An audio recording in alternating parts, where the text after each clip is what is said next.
Good morning, Black Iron Nation. It is Saturday morning. I am coming to you once again from Physical FX Personal Training Studio right here in beautiful downtown Frisco, Texas. It is a beautiful morning outside and doing my normal gym stuff like cleaning and sorting and putting everything away. And it came to me while I was working after my first cup of coffee, I believe it was, that the idea was centered around things that we do and things that we don't do. And why do we do them and why do we not do them? Uh, just very briefly, I'd like to go over a bit of a story. When I was in high school, I hated weightlifting. I was a terrible athlete.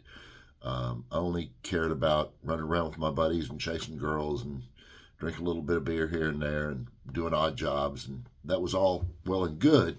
But at some point in time, I was actually asked about weightlifting, which I hated because the coaches made us do it.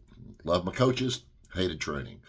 And just kind of fell into a groove where I helped someone do something, and why they even asked me in the first place, I could not begin to tell you.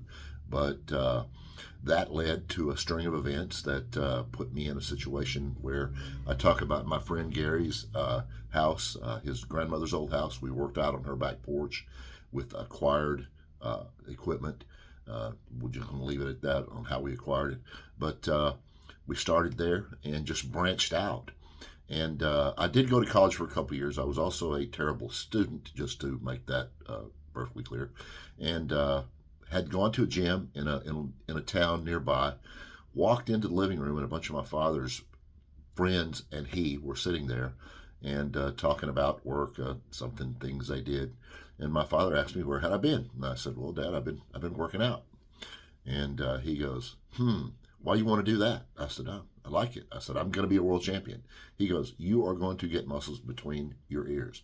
Now, at first I was hurt over this. It was a little bit bothersome that my father would tell me that, but the only thing that I could respond to, not to be in any embarrassing confrontational situation with my dad, was because I loved him, was okay, we'll see. That's all I said.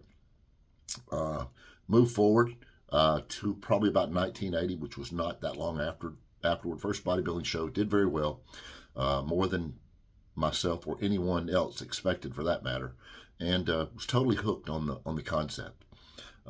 Moved forward another 5 years, competed at a very high level, and earned my way up to it. Worked very hard, earned my way up to it. But kind of fell out of training for a while, and it wasn't that I didn't go to the gym. It's just there was no purpose there, and when I did go back, this is really weird in 5 year cycles. I ended up back in my hometown working, training at a friend's gym who I later bought that gym from in a local town, and had it for about 7 years, and we accomplished some pretty outstanding things with me and some of the guys and girls there in regards to powerlifting, which was also a total shift in our focus. And everything was really started at that point. There was a fire lit that I could not put out, and so there have been setbacks, and there have been times when I left the safety of the gym and everything around me that I thought was essential to my existence, and I didn't die. And when I did get my mind right or get everything squared away, I was allowed to go back. The gym didn't tell me, "You got to quit. You can't come back. I've got a headache. We don't like you anymore. We don't want you here." The gym welcomed me with open arms. And so our competitive record would just bear witness to that.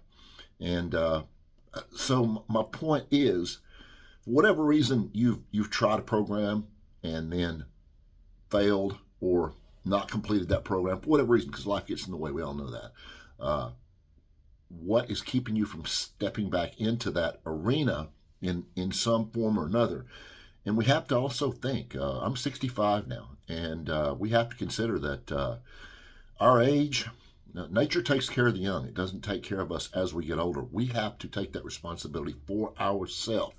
And there are so many things that we need to do that we don't do. And if I were to put anything in that list of needed requirements with regard to health and wellness, resistance training would absolutely and totally be one of them.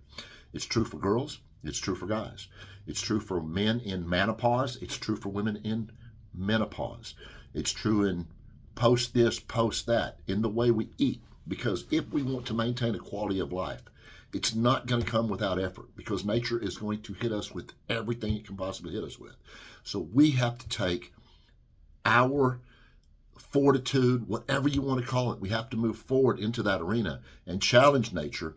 And if it works out, at least you didn't go down without a fight. And I want to press that upon everybody. It doesn't matter who you train with. If you train with me, fine. If you don't, fine. Find somebody to get with of a like mind and do something for yourself, because you are not just doing it for yourself. You are doing it for the people around you, your friends, your family, your children, everybody, for yourself.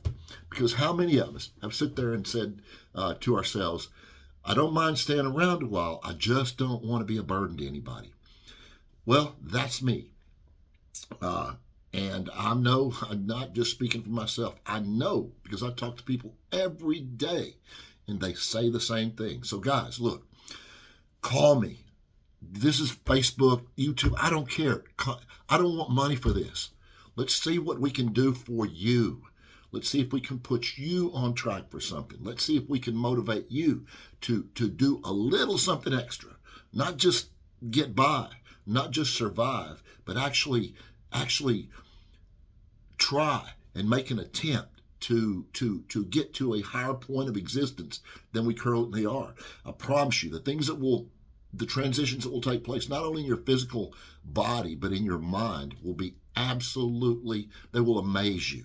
And so anyway, before I go off on a tangent here and stand up and start preaching, I just want everybody to know that we get it one shot, y'all. We get one shot. If we're lucky, we get two, but it's just one.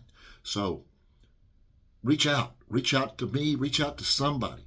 What can you do to help your health, which is going to make it better for everybody around you? And I'm going to be hoping I get some calls.